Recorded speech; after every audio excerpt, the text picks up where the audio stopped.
Preparing for OTC Derivatives Operations, Trade Lifecycle, Confirmations, ISDA Basics Interview.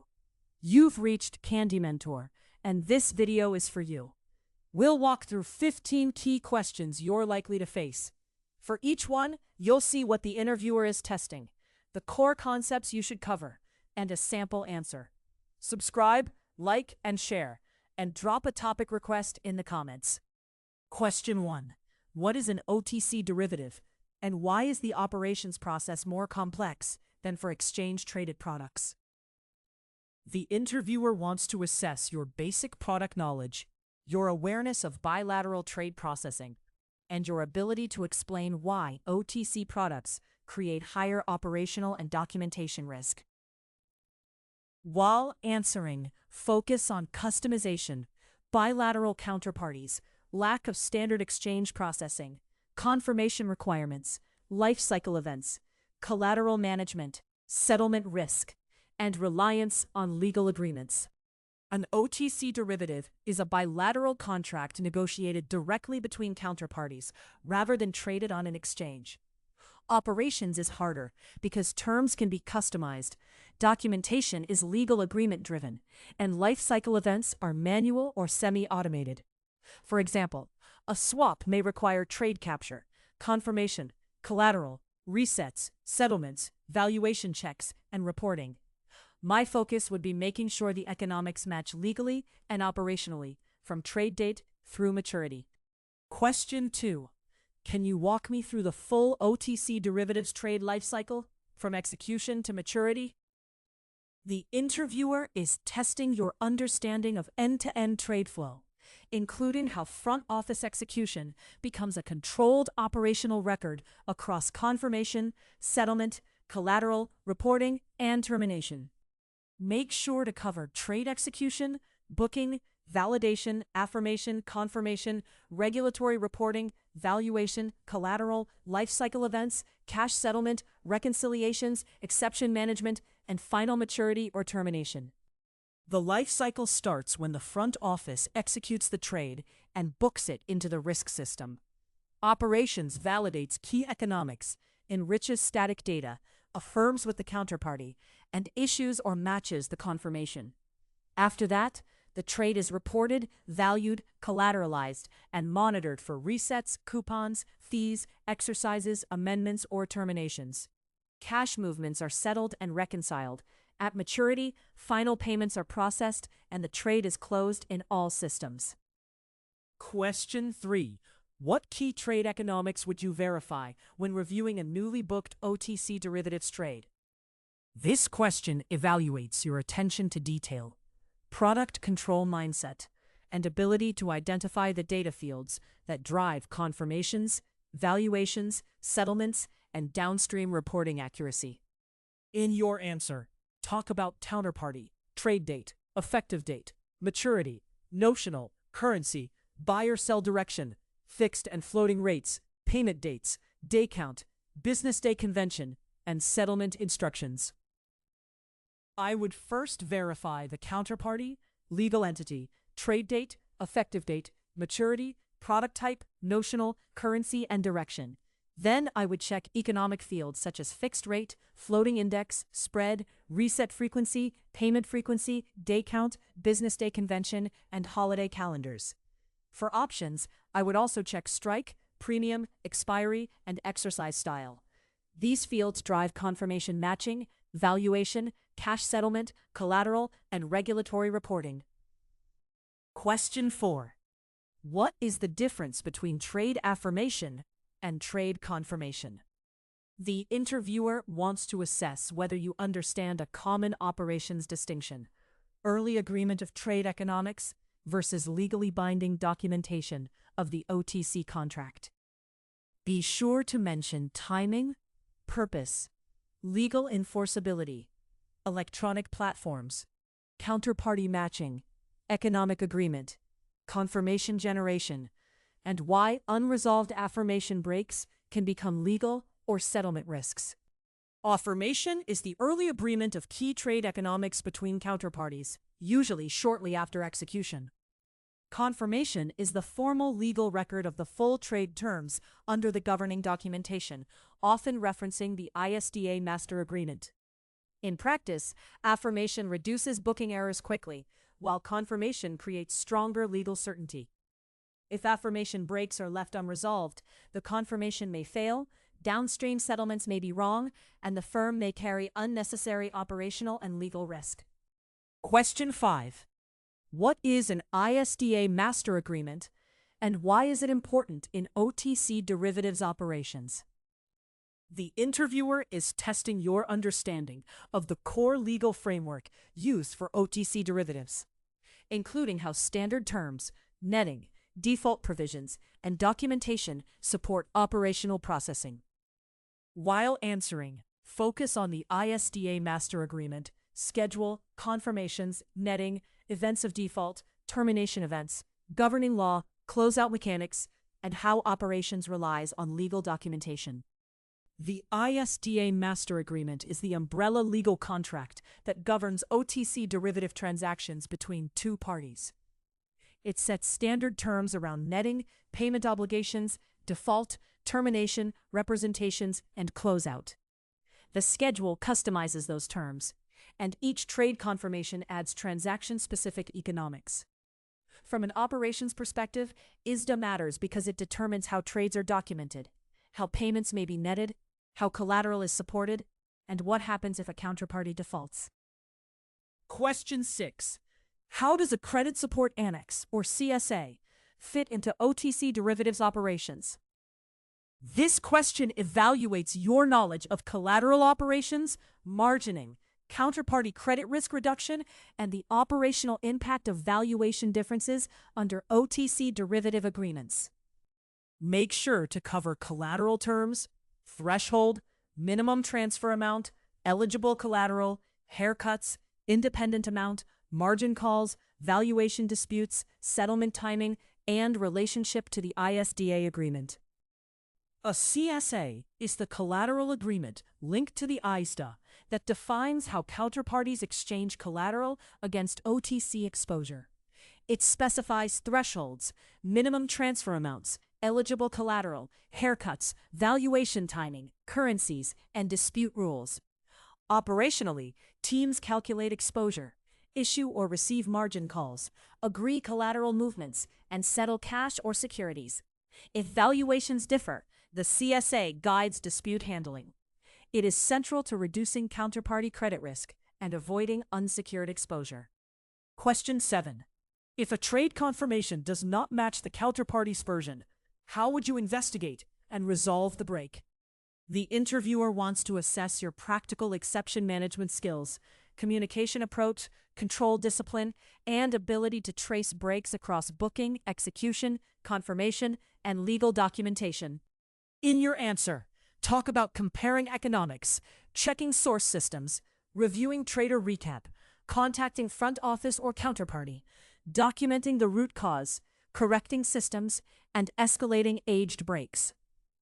I would start by identifying the exact mismatch: notional, rate, dates, currency, direction, index, day count, or legal wording. Then, I would compare the booking system, trader recap, execution platform, and counterparty communication. If the issue is internal, I would request proper approval before amending the trade. If it is counterparty side, I would communicate evidence clearly. I would document the root cause, update the break log, and escalate if it remains unresolved. Question 8. How are cash flows and resets handled for an interest rate swap in operations? The interviewer is testing your product lifecycle knowledge for swaps, especially how floating rate resets, coupon calculations, payment netting, and settlement controls are managed operationally. Be sure to mention fixed and floating legs, reset dates, index fixings, accrual periods, day count, payment dates, netting, cash flow verification, settlement instructions, and reconciliation after payment. For an interest rate swap, operations monitors both fixed and floating legs throughout the trade life. The fixed leg is usually predictable, while the floating leg requires reset processing based on the agreed index, fixing date, spread, day count, and accrual period. Once cash flows are calculated, they are validated, often netted by currency and payment date, and sent for settlement. After payment, cash movements are reconciled against bank statements and counterparty records. Question 9. What are the main operational risks in OTC derivatives confirmations? This question evaluates your risk awareness around documentation accuracy, delayed confirmation, economic mismatches, unauthorized amendments, legal enforceability, and the control environment around OTC trade processing. While answering, focus on unconfirmed trades, economic discrepancies, wrong legal entity, outdated standard terms, manual templates, unauthorized changes, regulatory deadlines, aged breaks, and escalation procedures. The biggest risks are unconfirmed trades, incorrect economics, wrong counterparty legal entity, inconsistent legal terms, and delayed execution of documentation. A small booking error, like the wrong maturity or floating index, can affect valuation, collateral, settlement, and regulatory reporting. Manual confirmations also create version control and approval risks. Strong controls include maker-checker review, electronic matching where possible, aged break reporting, escalation to legal or front office, and clear evidence of counterparty agreement. Question 10. What is a novation in OTC derivatives, and what should operations check before processing it? A novation is the substitution of one party in a contract with another, effectively transferring the rights and obligations. Operations should verify that all required details, including terms, counterparties, and documentation, are confirmed before proceeding. The process typically includes ensuring the proper transfer of collateral, reconfirming trade details, and updating internal records. The interviewer wants to assess your understanding of lifecycle events where one party transfers its rights and obligations, including the documentation, consent, and booking implications. Make sure to cover transfer of obligations, remaining party consent, transferor and transferee, novation agreement, effective date, economic terms, fees, system booking, confirmations, and regulatory reporting updates. A novation is when one counterparty transfers its rights and obligations under a derivative to a new counterparty with consent from the remaining party. Operations must verify the novation agreement, effective date, original trade details, transferor, transferee, remaining party, fees, and any accrued amounts. The old trade may need to be terminated or reduced, and the new trade booked correctly. Confirmations, settlement instructions, collateral, and regulatory reporting must also be updated. Question 11. How would you explain trade amendment, cancellation, and early termination in the OTC lifecycle? This question evaluates whether you can distinguish common post-trade lifecycle actions and understand their different operational, valuation, approval, documentation, and settlement consequences. In your answer, talk about correcting economics, canceling erroneous trades, ending valid trades early, required approvals, counterparty agreement, unwind fees, system updates, confirmations, and audit trail. An amendment changes agreed trade terms, such as notional, dates, or rate, and needs approval plus counterparty agreement.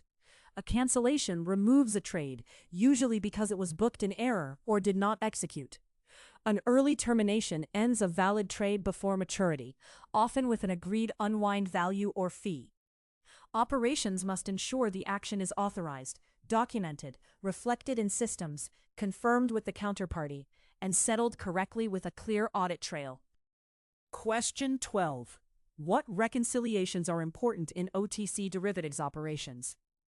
The interviewer is testing your understanding of control processes used to detect breaks between internal systems, counterparties, custodians, clearing brokers, settlement accounts, and regulatory records.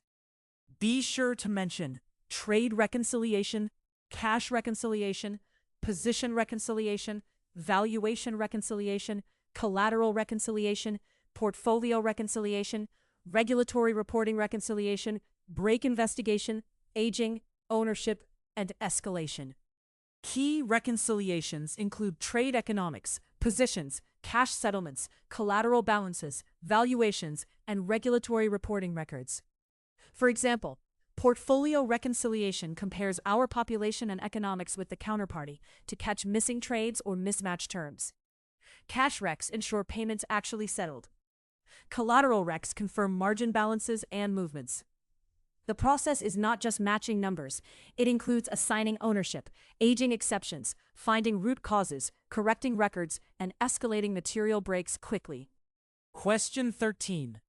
What is the purpose of UTI, LEI, and regulatory reporting in OTC derivatives? The interviewer wants to assess your knowledge of post-crisis derivatives regulation, trade transparency, reporting identifiers, and the operational importance of accurate, timely submission to trade repositories. While answering, focus on unique trade identifier, legal entity identifier, trade repositories, transparency, systemic risk monitoring, reporting fields, timeliness, pairing and matching, and correcting reporting breaks. Regulatory reporting gives regulators visibility into derivative activity and systemic risk. A UTI identifies a specific transaction, while an LEI identifies the legal entities involved. Operations must make sure reportable trades are submitted accurately and on time to the relevant trade repository. Reported fields include economics, counterparties, lifecycle events, valuations, and collateral details. If UTIs do not pair or fields do not match, teams investigate, correct records, and resubmit where required. Question 14. What is the difference between cleared and uncleared OTC derivatives from an operations perspective? This question evaluates your understanding of central clearing, CCP involvement, bilateral processing, margin workflows, settlement models, documentation, and operational risk differences across OTC product types. Make sure to cover central counterparty, clearing broker, novation to CCP, initial and variation margin, standardization, bilateral confirmation, CSA, counterparty risk, settlement, and reconciliation differences. In a cleared OTC trade, the trade is submitted to a central counterparty, and the CCP becomes the counterparty after clearing.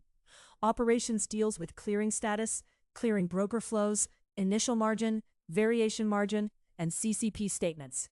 In uncleared OTC, the trade remains bilateral, so confirmation, CSA collateral, valuation disputes, and settlement are handled directly with the counterparty. Cleared trades reduce bilateral credit risk, but add clearing, margin, and CCP reconciliation requirements. Question 15. If a counterparty disputes a margin call on an OTC derivatives portfolio, how would you handle it?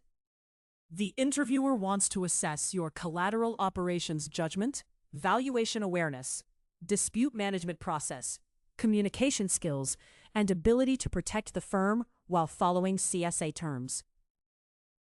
In your answer, talk about checking exposure calculation, valuations, eligible collateral, thresholds, minimum transfer amount, independent amount, market data, trade population, dispute escalation, partial settlement, and documentation. I would first verify our margin call against the CSA terms, including threshold, minimum transfer amount, independent amount, valuation date, and eligible collateral. Then I would compare trade population, valuations, market data, and FX rates with the counterparty. If only part of the call is disputed, I would seek settlement of the undisputed amount. I would document the dispute, escalate aged or material differences, and work with valuation, risk, and the counterparty to resolve it. If you are still with us, congratulations. You are much ahead of the rest and serious about preparing for your interview. We hope we were able to add value to your preparation and create some helpful content. Do not forget to like and share this video. Your small act can do great things for us.